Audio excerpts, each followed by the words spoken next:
Chapter 4. The Master of Follow-Up.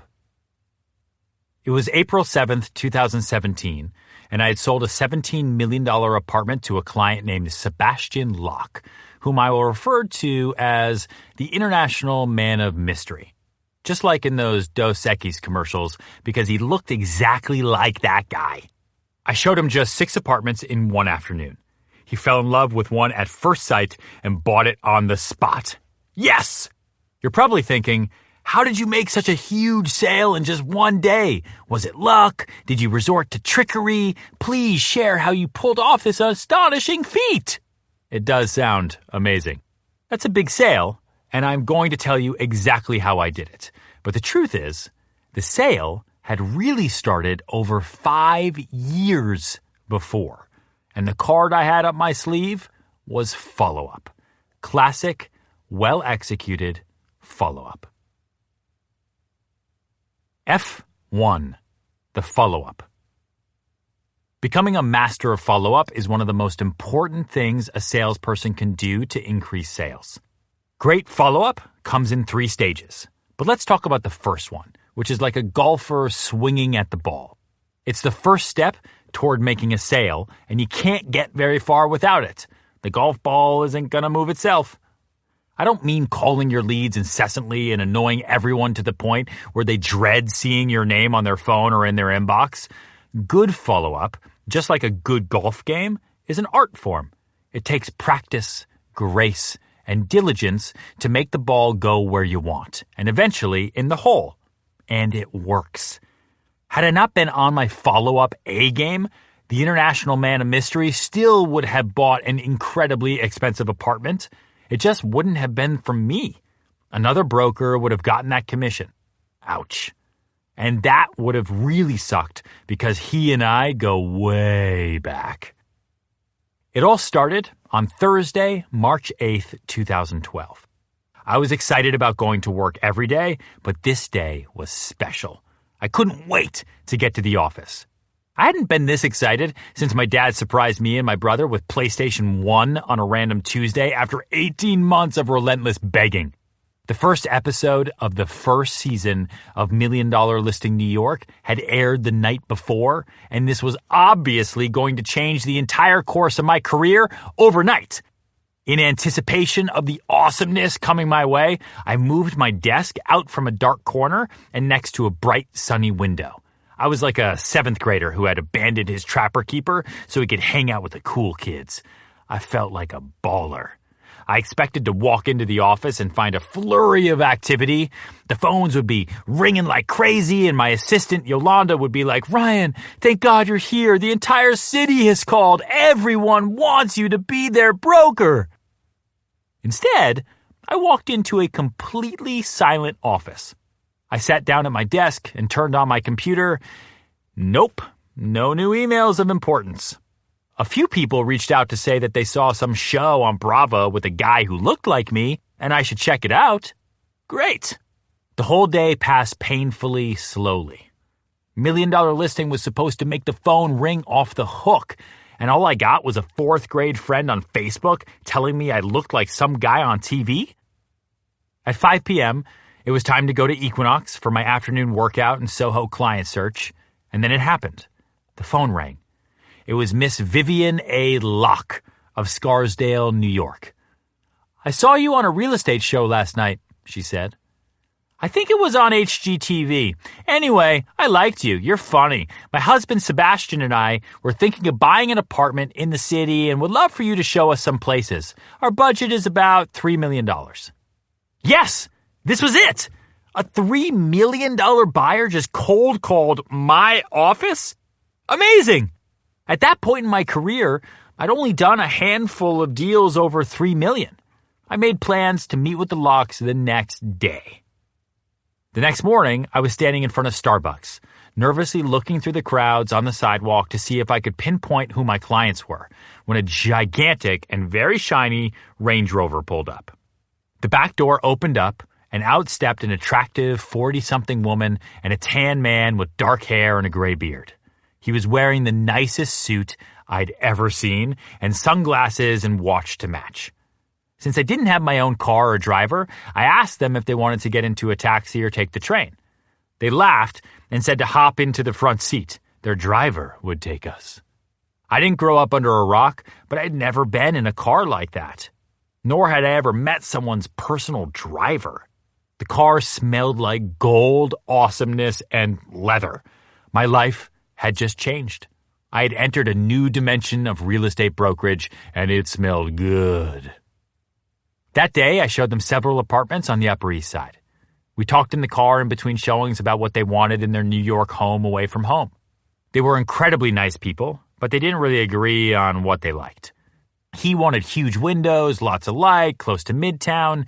She wanted cozy, gorgeous finishes right on Central Park. They really liked a beautiful 2-bedroom next to the Frick Collection on East 70th Street, but they weren't ready to pull the trigger. They dropped me off at my office, and I went back into the Starbucks and got a chai latte to drown my sorrows. During the next few weeks, I kept following up with updates on different listings. When working with buyers, it's important to keep momentum. Once a buyer cools on spending this kind of money, it's very tough to get them motivated again. Mrs. Locke then decided they were open to looking in different areas.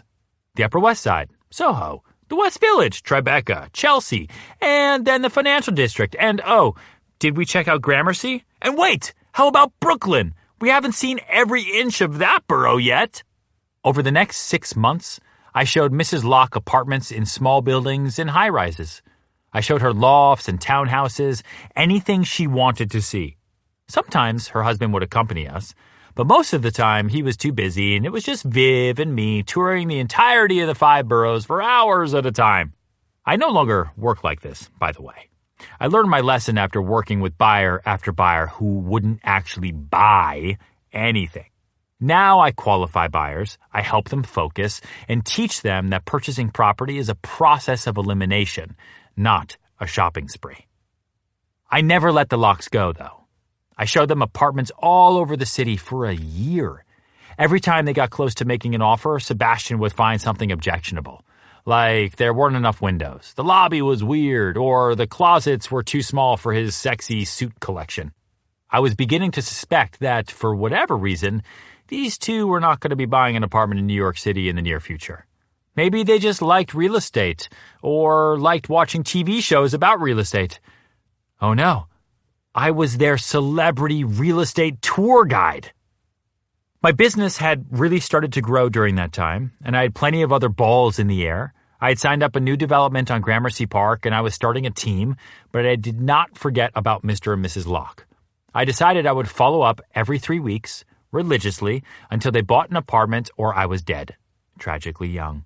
Or I read that they'd perished in a fiery car chase in Monte Carlo. I was going to implement the first F, follow-up, by sending them emails about new developments, listings I thought they would like, and highlights from the Serhant Team newsletter. A successful salesperson is a conscientious follow-upper.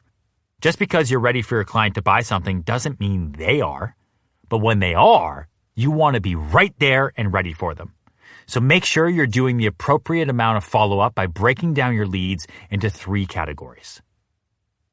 Hot. Hot clients are ready to buy something now. They have a timeline set, you're in touch with them every day, you're keeping them posted on any product development or sales, you're making it clear you're working hard for them.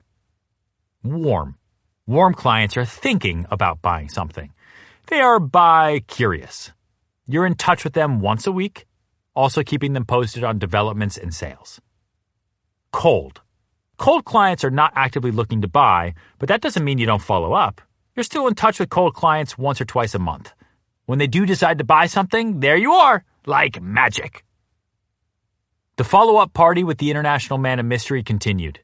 It had been months, and now he just wasn't responding, and neither was my travel buddy, Viv. I had follow-up time blocked out of my calendar every week for warm and cold clients. I spoke to hot prospects every day. Following up is not really a fun task, so put it in your calendar so you're forced to do it. Why would I devote an hour of follow-up when I could be watching Grey's Anatomy? Because my calendar said so. That's why. Eventually, this will become automatic, like muscle memory, and you won't have to put follow-up on your calendar anymore. But until following up becomes as natural to you as brushing your teeth in the morning, follow-up has got to go on the calendar. International Man of Mystery continued to hear from me every few weeks, even though he did not answer any of my emails. But then suddenly, from Ryan Serhant. Sent Thursday, December 12th, 2013, 1:30 p.m. To Sebastian. Subject, 33 East 74th. Dear Sebastian, have you heard of the new development at 33 East 74th? It is 6 row houses that used to belong to the Whitney Museum, now being converted to condos. 10 units between 4,000 square foot 3 bedrooms up to 10,000 square foot 5 bedrooms, starting at $13 million.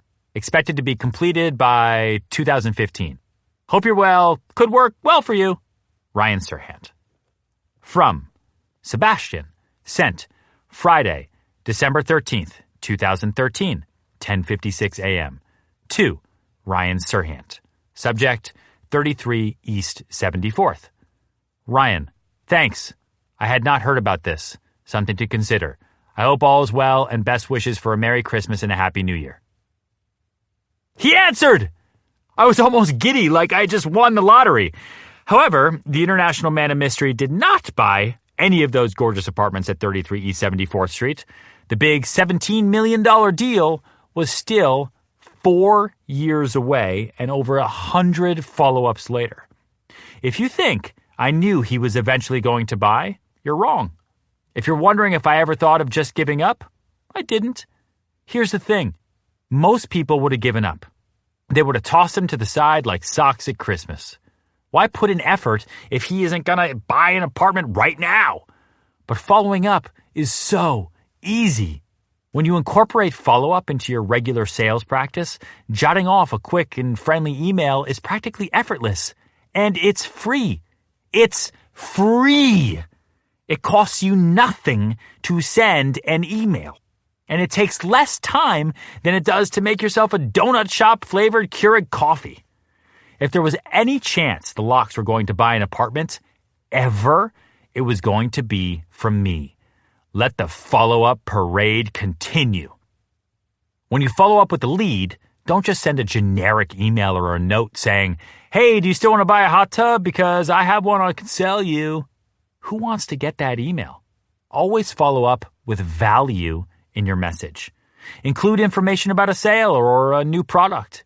You just came across an article that says people who have hot tubs are so relaxed that they outlive poor slobs who do not have hot tubs.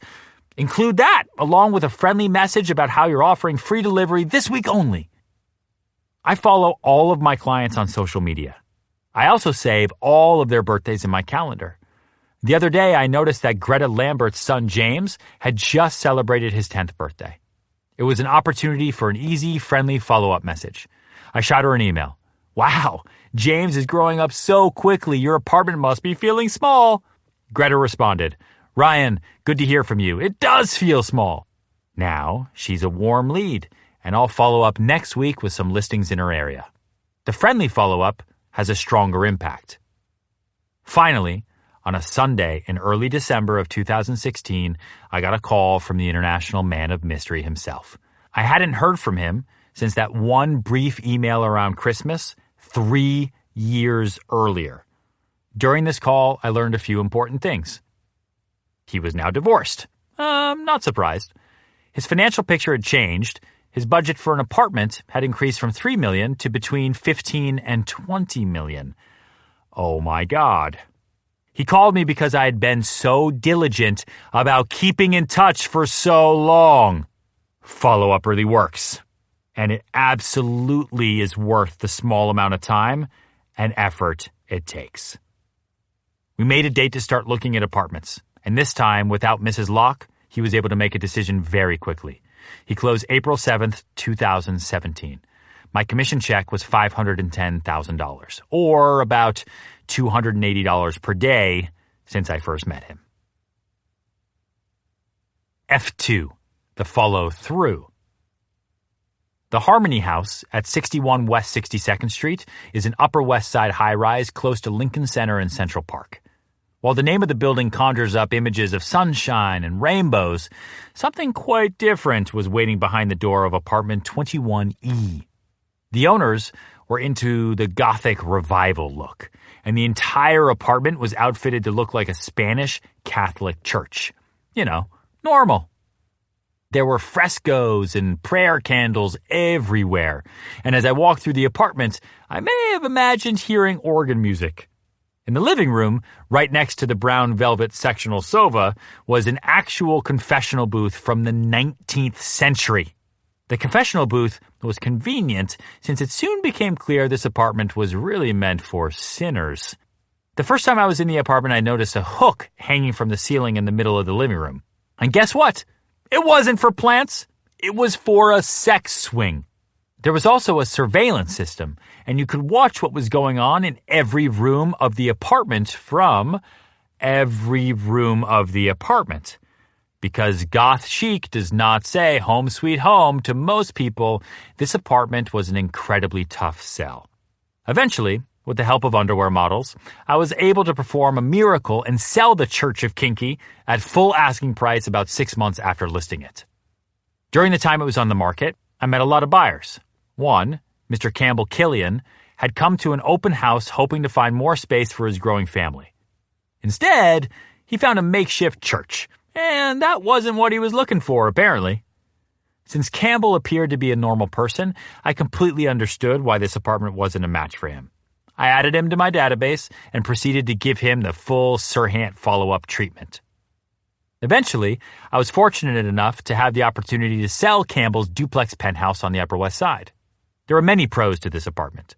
It was 2,750 square feet and had 3 terraces and 600 square feet of outdoor space, high ceilings, 4 bedrooms, and 5 bathrooms. This place was ideal for a family. But where there are pros, there are also cons. This place had a big con. 2 penthouses had been combined, stitched together awkwardly into a Frankenstein-esque creation. The rooms just didn't fit together right. There were 2 living rooms, one on each side of the kitchen, and the apartment had more stairways than an Escher drawing. It was a tough sell. Immediately upon walking into the apartment, every single person said, "Weird layout," and exited the apartment via one of the countless miniature sets of stairs. A big pro was that the apartment was kid-friendly with lots of play space, and I ended up having a party for moms and kids. This was the only time I got my face painted, wore clown-sized sunglasses, and danced with toddlers to make a sale. And it worked!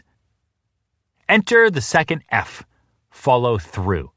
If follow up is hitting the ball, follow through sets the direction of where that ball is going to go. I'm terrible at golf and baseball and all other sports with balls, but I still know that if you don't follow through when you swing, the ball is probably going to fall flat or go sideways. While I was happy to have found a buyer for Campbell's penthouse, I also learned that real estate was a bit of a hobby for him. He enjoyed following trends, researching new developments, and generally staying up to date on the market. He is often in touch with me with questions about listings he sees. One time, he wanted me to research a house he was curious about. In Iowa. Some realtors might find this annoying, or view it as something they don't have time to do. Anytime someone on my team tells me they're too busy to answer clients, the next day they're not on my team.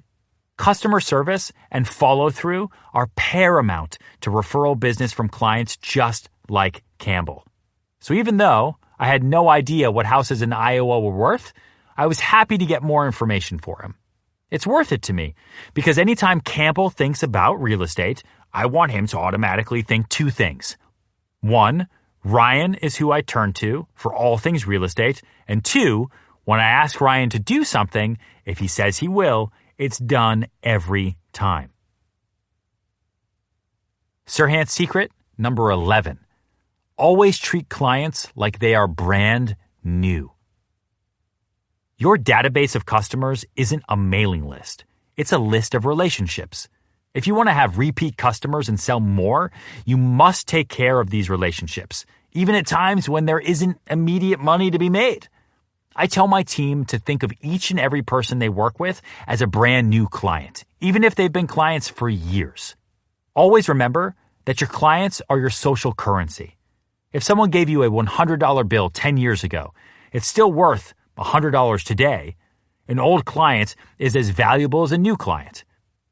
And to those of you who are whipping out your calculators and are about to email me that due to inflation, the $100 bill isn't really worth $100 today, let me save you the time by assuring you that I'm familiar with the concept of inflation. I'm just trying to make a point. Anyone can follow up by pushing calls and emails, but follow through is the next level. It's simple. Do what you say you're going to do. If you tell a client you'll do some research and get back to them, do it. If you say you will answer your emails within 12 hours, do it. If you make a promise to yourself that you're going to meet 3 new people every day, don't sell yourself short. Do it. Following through is a huge opportunity to show clients you're invested, that you care about them, and that you're dependable. When you want to sell more and build relationships with repeat clients, follow through is the simple tactic that can set you apart from everyone else. Want proof? After lots of follow through, Campbell bought a $36 million apartment on Park Avenue with me. Be accountable to yourself and others with follow through. If you told yourself you're going to devote a certain amount of time to finding new leads and you're having trouble keeping that promise, create accountability. Make a plan with a team member or create a competition to push you to do it. F3, the follow back. It was December 2016 in New York. That meant I would spend nearly every evening until the end of the year awkwardly socializing at holiday parties around town. I was at the annual Madison Realty party at the Boom Boom Room above the Standard Hotel. It's a great networking event. I was standing around with a group of people when I met a banker named Jonathan Stern. I introduced myself, quickly moving my teriyaki chicken skewer into my other hand before reaching for a handshake. Stern was developing some properties in Greenpoint, Brooklyn, an area I had really come to appreciate. We talked about how quickly Greenpoint was becoming Brooklyn's hottest neighborhood, and how we loved the area's unusual combination of Polish restaurants and art galleries. We exchanged contact information, and I went to get a drink and explore the mini hamburger selection before heading home to my favorite human in the world, Emilia. In the elevator ride down to the street, I sent Stern an email telling him I enjoyed meeting him 5 minutes ago and I'd love to set up a meeting to see his projects. I asked if Tuesday or Wednesday would be better. Never wait to follow up. Follow up now. It's one of my little tricks to get attention. No one follows up faster than I do. And when you want to set up that follow-up meeting, propose dates that work for you. Don't just ask if they're free. Take control of the destiny of your working relationship. Stern responded that he and his brother-in-law had a development going up on McCarran Park on the Greenpoint side of Brooklyn. Yes! But there was one catch. I already have a broker working on it, he said. But would you like to take a tour of the building? Yes, I would. The building tour took place on a day that I would describe as snowing, sleeting, insane hellfire winter. It was just a few weeks after our run-in at the Boom Boom Room, so I bundled up like I was Jon Snow and made my way carefully to Greenpoint. After the tour, I thanked everyone and told them I'd do whatever I could to bring them as many buyers as possible. I added Stern's brother-in-law Chad Gesson to my contact list and made sure they received the Serhant Team monthly newsletter. I did not try to poach the client because that's gross and that's happened to me and I hate it. I started following back. I would keep in touch, making a point of showing them how diligent I am and how dedicated I would be on their next project. I wasn't the broker on this project, but I wanted to be in the forefront of Chad's mind if he had a new development going up. This was my opportunity to possibly get the ball back in play. Fast forward 6 months. It's June, and I get a call from Chad out of the blue on a Monday. He says they're about to launch 868 Lorimer, the building we toured back in January, but he needs a new broker. He said I was relentless with my outreach, and that's the kind of broker he needs selling his apartments. Are you interested? Of course. Then he asked if I could launch the project by Thursday. Sure?